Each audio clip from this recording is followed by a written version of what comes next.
అన్నటువంటి వార్తని హైలైట్ చేశారు. లేకపోతే చంద్రబాబు మాజీ పీఎస్పై సస్పెన్షన్ ఎత్తివేత, తదుపరి చర్యలని నిలుపుదల, నిర్దోషిగా ప్రకటన, మరోసారి ప్రభుత్వానికి చెప్పకుండా విదేశాలకు వెళ్లొద్దని హెచ్చరికతో సరి ఉత్తర్వులు జారీ చేసిన సీఎస్ నీరబ్ కుమార్ ప్రసాద్. సీఎం చంద్రబాబు మాజీ పీఎస్ పెండ్యాల శ్రీనివాసరావుపై రాష్ట్ర ప్రభుత్వం సస్పెన్షన్ ఎత్తివేసింది, తదుపరి చర్యలన్నింటినీ నిలిపేసింది, తిరిగి ప్రణాళిక శాఖ అసిస్టెంట్ కార్యదర్శిగా విధుల్లోకి తీసుకుంది. ఈ మేరకు రాష్ట్ర ప్రభుత్వ ప్రధాన కార్యదర్శి నీరబ్ కుమార్ ప్రసాద్ సోమవారం ఉత్తర్వులు జారీ చేశారు. అంతేకాకుండా శ్రీనివాసరావు నిర్దోషిగా పేర్కొంది. ప్రభుత్వ అనుమతి లేకుండా విదేశాలకు వెళ్లడం తప్పని విచారణలో తేలిందని, విచారణ వేదిక పరిశీలించిన తర్వాత మరోసారి ప్రభుత్వ అనుమతి లేకుండా విదేశాలకు వెళ్లొద్దని శ్రీనివాసరావును హెచ్చరించినట్టు ఉత్తర్వులో సీఎస్ పేర్కొన్నారు. సస్పెన్షన్ కాలాన్ని ఆన్ డ్యూటీగా పరిగణిస్తున్నట్టు స్పష్టం చేశారు.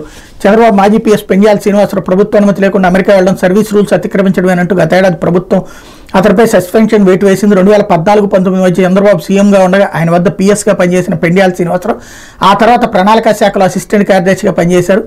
అయితే స్కిల్ కుంభకోణం కేసుతో పాటు ఐటీ నోటీసులు పెండ్యాల శ్రీనివాసరావు పేరుపైనే ఉన్నాయి. అలాగే విచారణ నిమిత్తం గతంలో సిఐడి నోటీసులు కూడా జారీ చేసింది.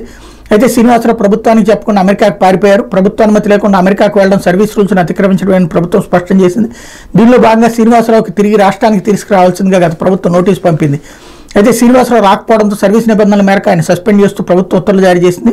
స్కిల్ కుంభకోణం కేసులో చంద్రబాబుతో పాటు పెండ్యాల శ్రీనివాసరావు కూడా ఉన్నారు. గతంలో పెండ్యాల శ్రీనివాసరావు నివాసంలో ఐటీ సోదాలు కూడా నిర్వహించిన విషయం తెలిసిందే అన్నట్టు.